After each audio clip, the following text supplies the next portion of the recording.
Кажем, че вече имаме така леко освобождаване. Надявам се, че усещате повече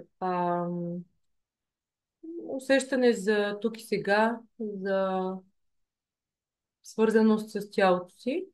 Защото свободата на тялото, колкото повече си позволяваме да експериментираме с движения, да търсим нов вид протягане, нов вид усещане в движението, нов вид присъствие в тялото си, толкова повече творчески идеи идват, защото вие знаете, че много неща се складират в нашето тяло, като стари усещания, като травми и така нататък. И колкото повече ние отпускаме и допускаме да чувстваме какво става в тези зони в тялото ни, толкова повече позволяваме на всички потоци в нас да текат и започваме една вътрешна свобода, един процес на доста дълбока вътрешна творческа свобода, която ни дава отвътре навън много повече любопитство да видим как други неща са в живота по нов начин.